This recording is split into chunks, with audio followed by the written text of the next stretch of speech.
Meu querido Zé Arbex, a gente estava falando aqui no bastidor, eu vou confessar para vocês, o Zé Arbex não gosta muito de falar de política doméstica nesse momento do Brasil, mas eu não resisto, né? É mais forte do que eu, né? Se eu fosse responsável, se eu fosse uma pessoa responsável, eu não perguntaria isso.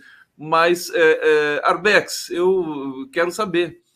Você sempre está um pouco pessimista com relação aos caminhos e descaminhos do governo Lula 3? Explica para a gente por quê, rapidamente, sem aprofundar muito. Tudo bom, meu querido? Joguei a batata quente e saí correndo. Não, eu vou explicar rapidamente, sem aprofundar muito, aí fica complicado, mas na verdade, alguém me falou que eu sou o verdadeiro Highlander. Não, na verdade, o Conde, aqui eu vejo que o Lula está completamente isolado lá no governo. Isolado no seguinte sentido: isolado no sentido de que o PT está muito longe de corresponder, sequer longínquamente, a dimensão do Lula no governo. O PT, hoje, na minha opinião, é um partido que está paralisado, é um partido que está sem tomar grandes iniciativas junto ao povo brasileiro, é um partido que está tomado por negociatas nos corredores do Planalto e do Congresso Nacional. É um partido que está longe de dialogar com a juventude nas periferias. Isso daí deixa o Lula com a margem de manobra muito pequena para poder negociar e etc. e tal, porque o Lula, sem o apoio da base nas ruas, sem uma manifestação concreta de apoio popular, ele está exposto, refém das manobras da direita, né? Então, é isso que me deixa muito apreensivo. Eu acho que se esse quadro não mudar, nós vamos perder em 2026, o fascismo vem a galope, e eu atribuo isso, a responsabilidade, às lideranças do PT. Aí você, junto com outras pessoas, falam, por quê? É sempre o PT que é o culpado, não sei o quê, é só o PT que você fala, não sei o quê, não sei o quê. Ué, eu falo do PT por quê? Porque o maior partido brasileiro hoje é o PT.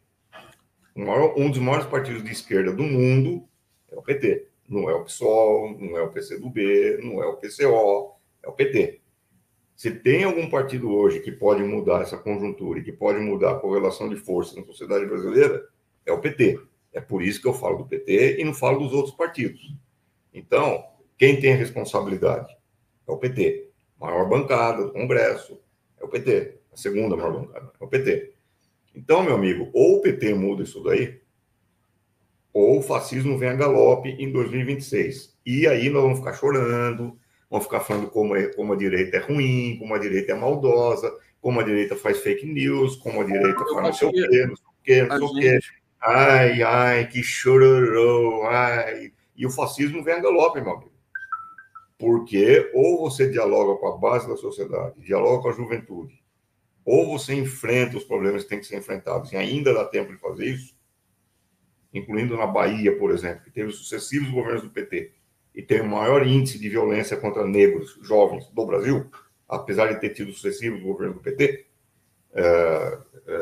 ou você enfrenta isso, ou você está entregando o Brasil de mão beijada para o fascismo. E não adianta Deixa eu aproveitar então, te perguntar o seguinte, vamos entrar nessa aqui, essa pauta é importante, é interessante. O PT tem a responsabilidade, né? Quer dizer, é o maior partido de verdade, né? Partido que tem, enfim, isso, partido de verdade. é o maior partido do país. E eu até enquanto você estava falando, quer dizer, o PT em não dialogar com a juventude acaba abrindo um espaço que a direita ocupa, né? Então, isso também tem a ver com responsabilidade do partido. Agora, duas notícias rápidas, né? Uma é que ontem eu estava lendo, você não vai gostar muito dessa aqui, você vai rechaçar, mas eu vou falar mesmo assim. Desistiu de indicar pessoas para o Lula nomear para o STF, né? Porque o Lula nunca atende os pedidos do PT. Então, alguns integrantes estavam dizendo assim: não, a gente não vai nem indicar mais, porque daí desgasta também a pessoa e tudo mais. Aquela briga por cargo que tem por ali, e que aí desemboca nessa nomeação dupla, casada, de Dino e Gonê, e que tem a ver com a preocupação também do brasileiro com segurança pública, que bateu em 61%. É a maior preocupação do brasileiro hoje. E alguns analistas dizem que o Lula está querendo dialogar com isso. O que você pode dizer sobre isso para a gente? Ô, Conde.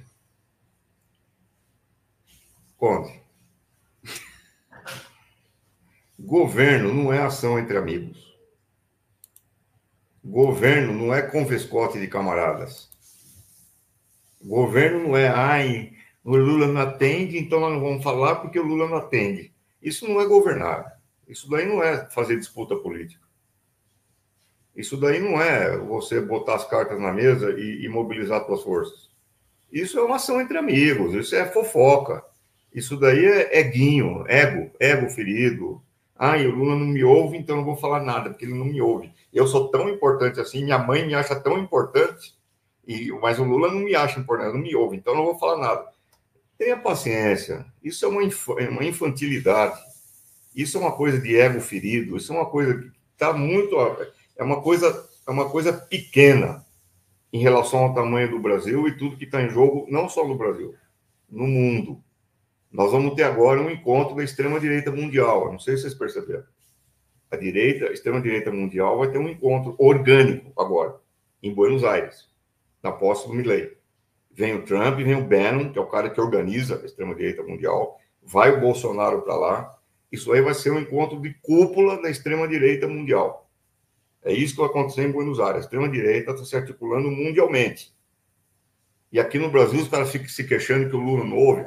Olha, eu não vou falar o que eu acho que eles devem fazer, porque para não ferir a sensibilidade de quem está com a gente aqui agora, entendeu? Mas isso me deixa muito, muito irritado e muito decepcionado, assim, com o PT e com aquilo que os parlamentares do PT hoje estão fazendo. Nenhum deles presente nas manifestações contra o morticínio em Gaza, nenhum deles. Só a velha guarda do PT, os velhos lá, o Adriano Diogo, o Genuíno e mais um ou outro que se salva, quer dizer, e o resto ignorando solenemente o genocídio.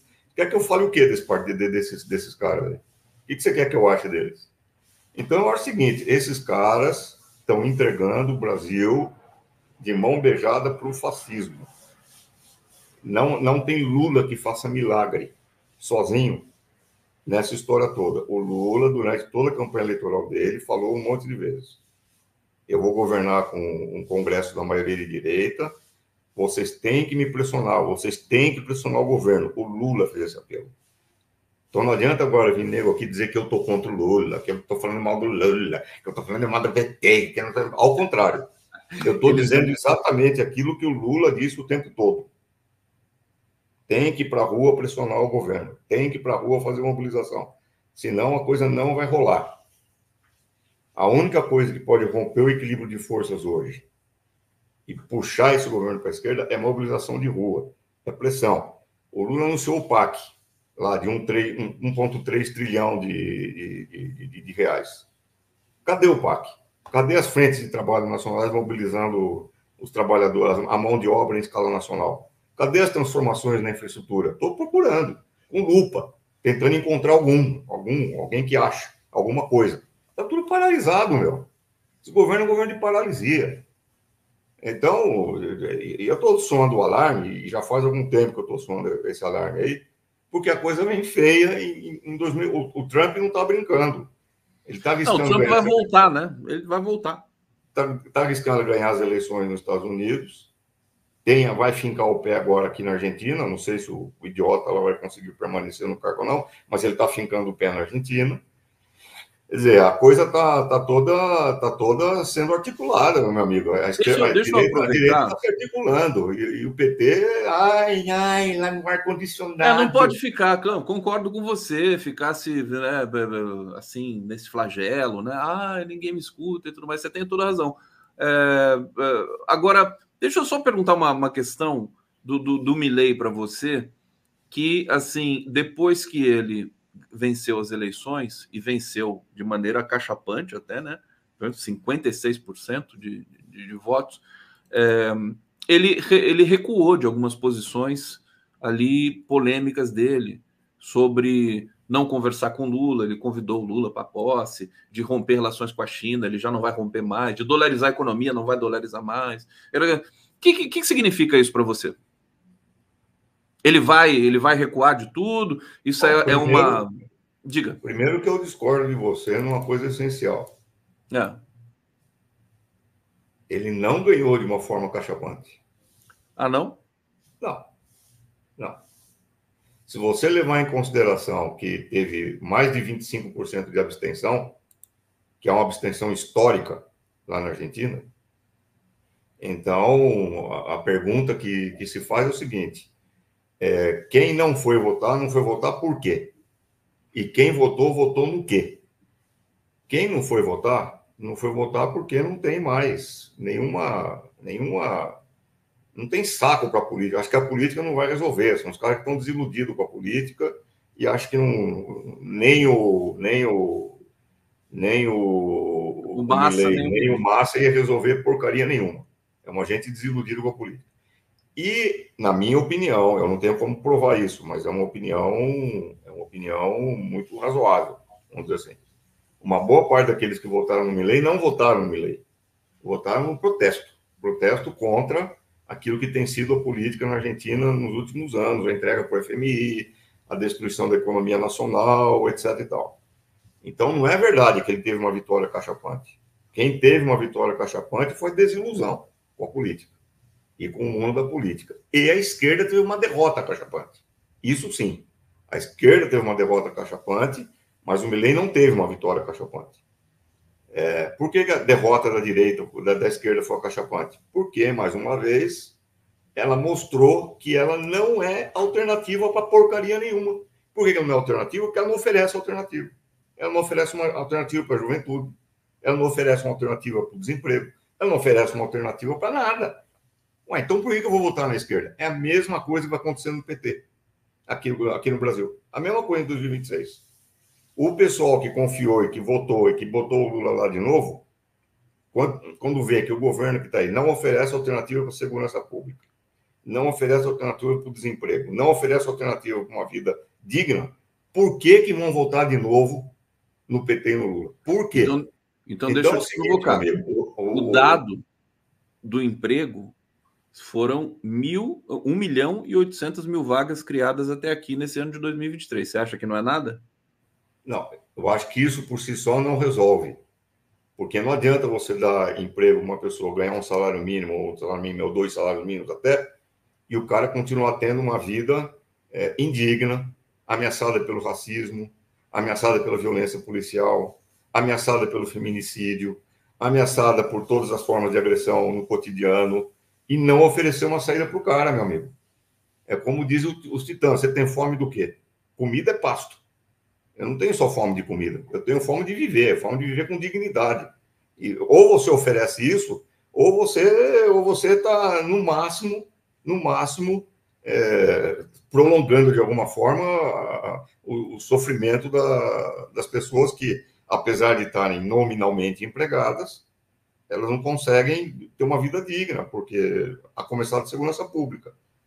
Então, o problema é o seguinte: ou se resolve isso, ou se pelo menos tenta se resolver isso, se pelo menos a população sentir que tem uma Um tentativa de resolver desejo, o uma problema, um vontade. desejo de resolver por vontade, ou não vai adiantar nada.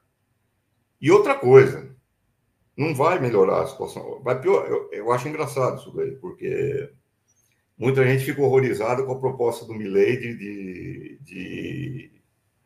essa proposta dele de vender órgãos, não sei o que, tal, que ele por isso é um horror, tal, não sei o quê. De fato, é um horror, claro que é um horror, ninguém em sã consciência pode defender isso. Mas, eu inclusive comentei isso com você aqui, nesse programa aqui, alguns meses atrás. uma estatística que saiu nos Estados Unidos mostrando... Sabe qual é uma das fontes de renda hoje para a população pobre dos Estados Unidos?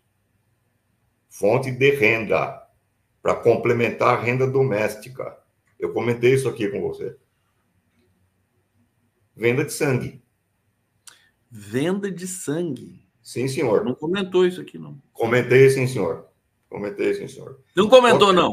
Só que você fica muito mais preocupado com conchavo no Planalto, no Congresso. Não, eu piloto. É o seguinte, cidadão. Eu piloto o programa aqui, eu tenho que estar atento aos comentários. Eu tenho que estar brincadeiras à parte, brincadeiras à parte. Isso é uma fonte de renda hoje, uma fonte de renda das pessoas pobres nos Estados Unidos. Vender sangue. É isso que o capitalismo tem a oferecer, meu amigo. É isso que o imperialismo vai oferecer cada vez mais. Gaza não é uma exceção. Gaza é um modelo. É um modelo para um sistema que está em crise de decadência profunda, que quer se apegar a todas as formas possíveis e imagináveis de poder e que só pode oferecer para a população isso. Então, o Milei, ele representa isso. A extrema-direita representa isso no Brasil também. Então, a extrema-direita voltar em 2026 no Brasil vai ser um desastre absoluto. Vai ser um desastre, vai ser muito pior do que o primeiro governo Bolsonaro. Muito pior. Ela volta reforçada, né? Ela volta com sangue nos olhos. E é isso que está se preparando. Então,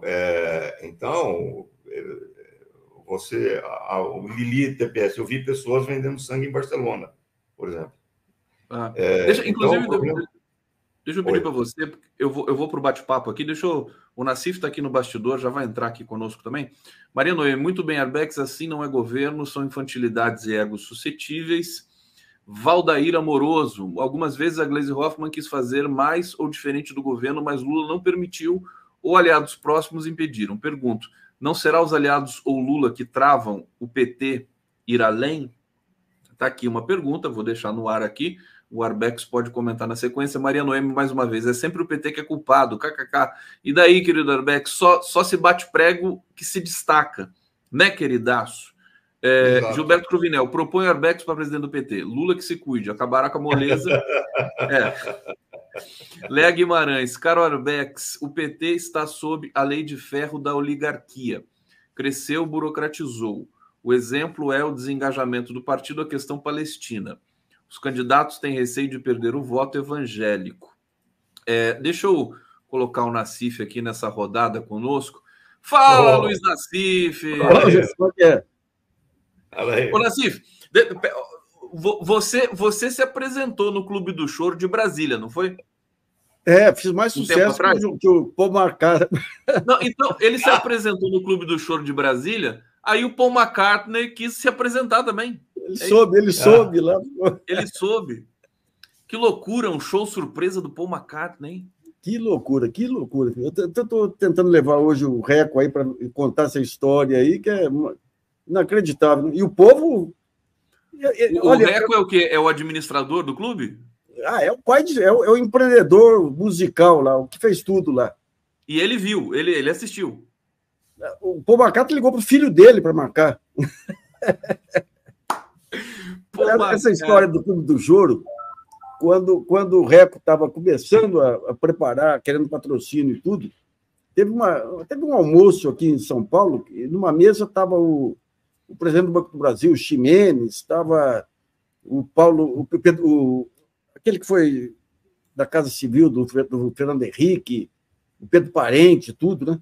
E quando eu cheguei meio atrasado, eles me chamaram na mesa lá, e o pessoal achou que eles estavam me passando algum bizu. Não, eles queriam saber como é que era essa história do Clube do Choro, que eles estavam querendo apoiar. Mas hoje é a grande referência musical de Brasília, viu? Maravilha. Incrível isso. O Nassif, o Arbex está bravo aqui com o PT, você estava ouvindo, com o governo. Então, vou pedir para você acalmar o Arbex aqui, por favor. Aquele negócio, se aceitar, não dói. O governo Lula não é um governo de esquerda. Eu escrevi já há algum tempo atrás. Mas não é essa a questão. O governo Lula ele quer ser um governo da conciliação. E sendo da conciliação, vai ter um espaço para a esquerda, vai ter um espaço para mercado, vai ter espaço para evangélico, né? Eu não sei se funciona, porque o que o Arbex colocou lá, se a gente perde a eleição de 2024 aí, eu acho que essa frente democrática se vira fumaça, e se em 2026 o bolsonarismo está vivo aí, está vivo. Esse negócio da Paulista, domingo aí, dizer que foram 13 mil pessoas lá, não foram 13 mil pessoas, não. Foi muito mais lá, e está vivo no interior, está vivo... e não tem ninguém para assumir o lugar do antipetismo, né?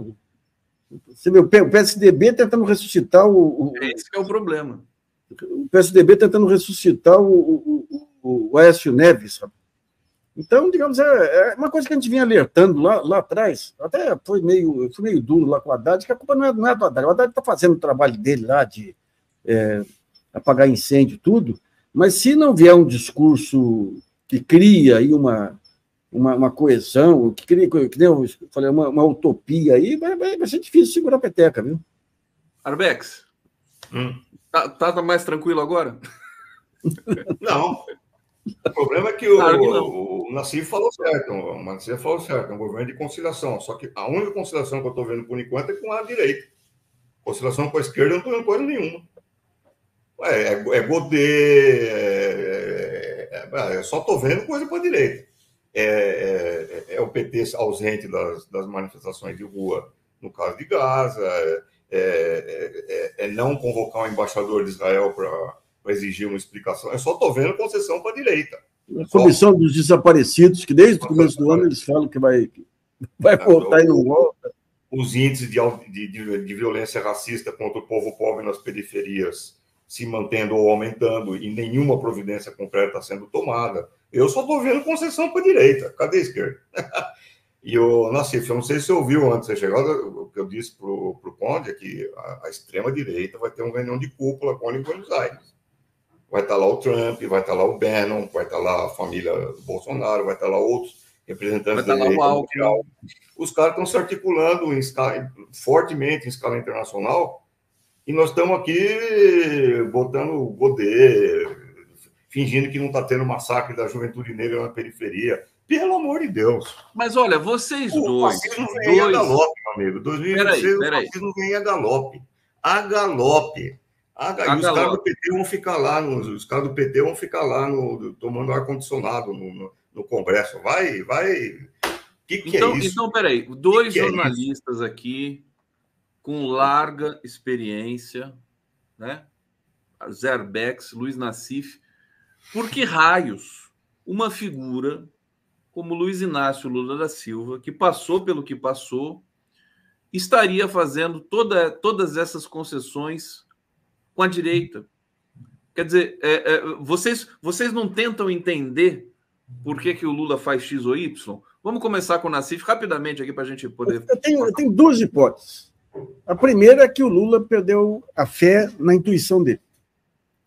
O Lula quando é de 2003, aquela intuição dele, 2008, principalmente, quando estoura a crise internacional, você vê, já tinha estourado o mensalão.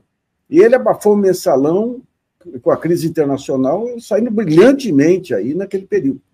E ali a força dele era tão grande que quando ele teve aquele problema de garganta, eu lembro essas gênias aí da análise política, falando agora a oposição vai ter chance porque o Lula não vai ter voz.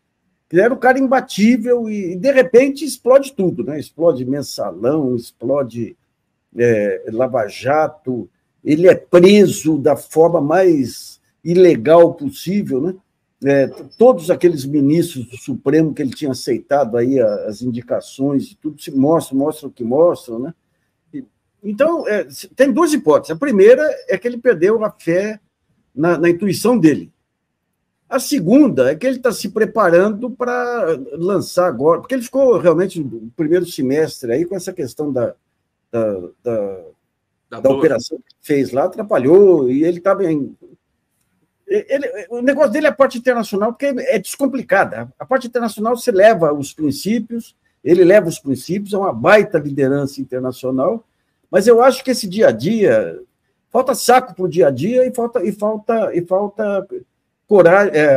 fé na intuição dele. A segunda hipótese que eu espero que seja a vitoriosa lá, é que ele está preparando agora para se lançar agora no segundo ano aí. Mas eu não vejo sinais ainda, sabe? Pode ser que ele esteja se preparando, aí, conversando com os ministérios e tudo, aí, mas... vai vir uma reforma ministerial, inclusive com essa vaga aberta aí no Ministério da Justiça. Arbex, o que você acha dessa leitura do Nassif? Eu não sei. Agora, eu sei o seguinte, o Lula, desde a campanha eleitoral, disse: eu vou governar com um Congresso de direita, um Congresso hostil. Se vocês querem que eu assuma determinadas atitudes no governo, façam pressão sobre o governo. Quantas vezes o Lula repetiu isso? Isso. 300 vezes, 400 vezes. Façam pressão sobre o governo, vão para a rua. Quantas vezes o Lula convocou as pessoas para irem para a rua? O que eu acho é que ele está comandando um governo que é o setor de esquerda do governo. A principal força é um partido que se acomodou ao modo de funcionamento do Congresso, que se adaptou às pressões das oligarquias, e alguém disse aqui que tem medo de perder voto de evangélico.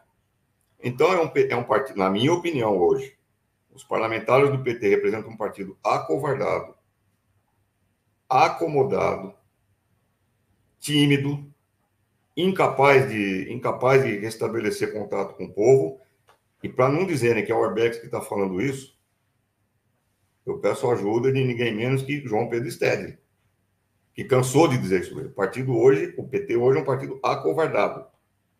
O Stedley cansou de dizer isso. É um partido que está adaptado às pressões do Congresso Nacional. Não adianta querer tapar o sol com a peneira.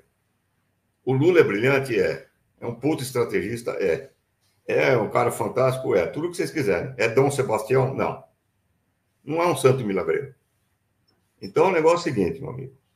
Ou o PT toma conta disso aí rápido, toma pé da situação e começa a enfrentar os problemas que têm que ser enfrentados, ou 2026 o fascismo vem a galope. E aí eu não quero nem ver o que vai acontecer. Porque vai ser muito pior do que o Bolsonaro. Vai ser muito pior.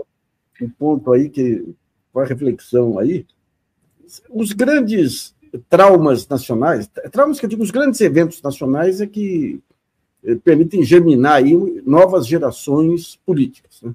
As diretas lançaram aí um conjunto de lideranças, a campanha lá dos caras pintadas lá lançou um conjunto de lideranças, e o grande evento político ocorreu em 2012, 2013, quando a molecada descobre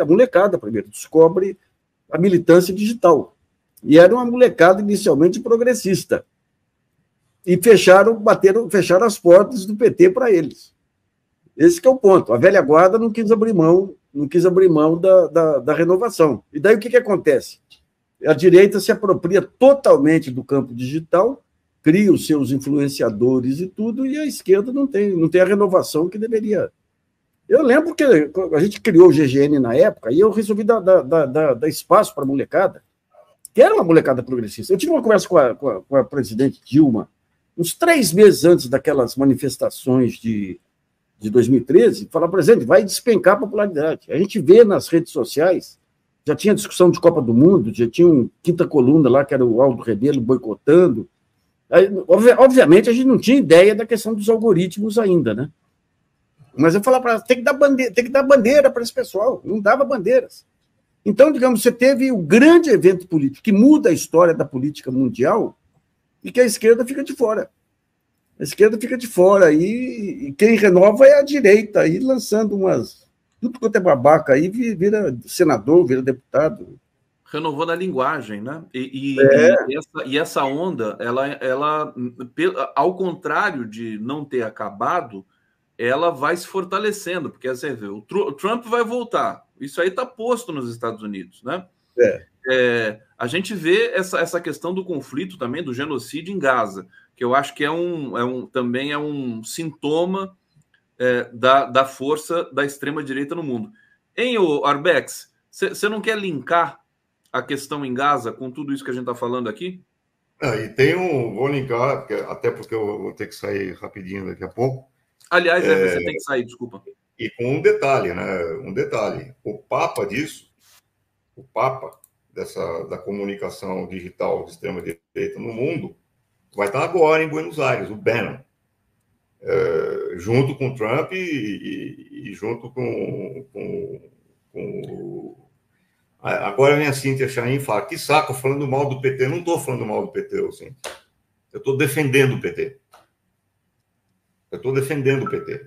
Se criticar e falar mal, e não pode criticar, aí nós estamos ferrados mesmo. Aí pode fechar a porta, jogar a chave embora e ir embora. Uma brincadeira isso aí. Bom, e quer dizer, o Papa da comunicação da extrema-direita digital vai estar lá em Buenos Aires agora, junto com todo mundo ali, e nós... Como é que é, Madalena? A gente fica patinando nessa questão. Diga, Nassif. Agora, peraí. A loucura que é essa história da comunicação digital. O Milei não é nada disso. O Milei é um cara de mercado que tinha um fundo de investimento, que trabalhou 15 anos em um dos maiores grupos econômicos da Argentina, dono da terceira maior rede de comunicação da Argentina, e criou um personagem maluco, e o personagem maluco ganhou, e agora é por isso que a Abílio Diniz e outros aí bateram palmas para ele, porque descobriram que a terceira via, ou seja, se quiser ser terceira via, o Luiz Roberto Barroso vai ter que rebolar, não basta ser almofadinha. Arbex, eu quero liberar você, porque eu sei que você tem um compromisso, então passo para você a palavra, inclusive para você concluir aí sua... Eu não queria ir embora antes de chamar a atenção para o seguinte fato. O que nós estamos assistindo hoje em Gaza é uma vitória absolutamente histórica da resistência palestina. É um negócio espantoso que eu estou vendo na minha frente. É um negócio que eu não contava com isso, ver isso nessa proporção. Porque o que todo mundo tem que entender é o seguinte: antes de 7 de outubro, você teve manifestações gigantescas lá em Israel contra o Netanyahu, contra a reforma do judiciário que ele estava propondo, etc. e tal. Você tinha 500 mil pessoas na rua, em Tel Aviv, contra o Netanyahu. Você teve meses de intensas manifestações contra o Netanyahu. Sabe em quantas dessas manifestações você tinha alguma faixa, algum cartaz, alguma palavra de ordem, algum grito falando Palestina? Nenhuma. Nenhuma. Não se falava no apartheid, não se falava em Palestina, não se fazia menção. Era como se a questão palestina tivesse sido resolvida. É como se Palestina não fizesse mais parte dos problemas do dia a dia do Estado de Israel. É como se não existisse a questão palestina. De repente veio o 7 de outubro, e aí o governo israelense veio com a retórica de que ia destruir o Hamas, ia erradicar o Hamas do mapa, tratava o Hamas como um grupo terrorista, e etc. Com terrorista não se negocia, com terrorismo não faz nada. Passados 42 dias, ou não sei, com 45 dias, não sei quantos dias já foi, qual foi a grande vitória militar que eles conquistaram? Nenhuma. Nenhuma vitória militar. Nenhum objetivo atingido, nenhum grande comandante capturado do Hamas, nenhuma demonstração de que havia, de fato, túneis embaixo de hospitais. O único túnel que eles mostraram... Foram eles que fizeram. Na verdade, foi um túnel que foi feito por eles, conforme revelou Ehud Barak, ex-primeiro-ministro de Israel. Não conquistaram nenhuma vitória militar, nenhuma. O exército de Israel mostrou que é perito em matar criança, mulher, velho e doente. É para isso que serve o exército de Israel. E nos últimos dias, se você analisar o mapa da penetração do exército de Israel em Gaza, você vai ver que estava no impasse, estava parado. Eles não conseguiam mais avançar nenhum passo. Por que eles pararam de avançar? Porque eles quiseram parar de avançar? Não, meu amigo, porque tem um negócio ali que chama resistência palestina. A resistência dos heróicos combatentes palestinos que estão peitando o exército de Israel, que tem ajuda da CIA, ajuda dos Estados Unidos, equipamentos moderníssimos, esses caras estão peitando Israel. É um negócio... E aí você fala, mas quais são as evidências para você falar isso? Primeiro, a própria paralisia do exército. No fato de eles terem parado o avanço. Isso já é uma evidência bastante forte. Segundo, hoje começam a surgir de fontes oficiais e semi-oficiais alguns dos verdadeiros números dessa batalha. Por exemplo, o Haaretz publicou que tem mais de 1.000 soldados gravemente feridos, soldados israelenses. Um grupo chamado Associação de Voluntários Veteranos de Guerra de Israel publicou uma outra estatística. Olha a estatística que eu vou te dar agora. 1.600 soldados israelenses feridos em condições irrecuperáveis. Ou seja, gravemente feridos. Beira da morte, provavelmente. 1.600. Israel não divulga a sua lista de baixas. Por que será? Ao passo que o Hamas cansa de divulgar os vídeos que eles mostrando tanques, mostrando explosão de tanques, mostrando ataque que eles estão fazendo, etc. e tal. Então, meu amigo, Israel foi obrigado a reconhecer o Hamas como força beligerante, porque você só faz acordo de trégua quando você reconhece o outro lado como força beligerante. Israel foi obrigado a reconhecer o Hamas como força beligerante, foi obrigado a negociar com o Hamas, e hoje eles estão dizendo que essa trégua vai ser estendida. Hoje está lá no Oriente Médio, em Catar, hoje, o chefe da CIA está lá para negociar a extensão da trégua. Quer dizer, então, o que nós estamos assistindo hoje é uma vitória fantástica da resistência palestina. E se Israel, que hoje multiplica afirmações contraditórias, num dia eles dizem que vão negociar, no outro dia eles dizem que não tem negociação, num dia eles dizem que vão atacar o sul de Gaza, no outro dia eles dizem que não tem um plano concreto ainda, num dia eles dizem X, no outro dia eles dizem Y. Informações desencontradas que mostram que eles não têm uma estratégia definida, não tem sequer uma tática para prosseguir com esse avanço militar. É essa a situação atual. O que vai acontecer daqui para frente, vamos ver. Essa resenha, esse relato, essa análise que vocês com certeza vão assistir também na CNN, na Globo News, em todas as profissionais brasileiras. Olha, eu coloquei o Diego Pautasso aqui na nossa tela, quero receber o Diego aqui com todo carinho, inclusive para apresentar para o Arbex. Eu sei que o Arbex está saindo. Você conhece o Diego Pautasso, Arbex? Conheço de ver, não de pessoalmente, não. Pessoalmente, não. O Nassif, o Diego, ele é o teu sócio, né? O Diego Pautasso e você fazem, os dois podiam se apresentar de gorro, cada um com uma cor diferente. Verdade, né? E você também. Doutor em Ciência Política pela Universidade Federal do Rio Grande do Sul, autor de Imperialismo, China e Rússia no Pós-Guerra Fria, coautor de Teoria das Relações Internacionais. Vai pegar fogo aqui o 11 News. Arbex, vou liberar você, querido. Falou. Vai lá para o MST. Agora que eu sei que o Nassif deu uma cancha para o Paul McCartney, a coisa fica diferente. É outra coisa. Eu lembro o orgulho nosso quando apareceram os Beatles, que tinha uma música deles que era parecida com Asa Branca, com a música do Luiz Gonzaga. A vitória brasileira. Falou, gente. Valeu, Arbex.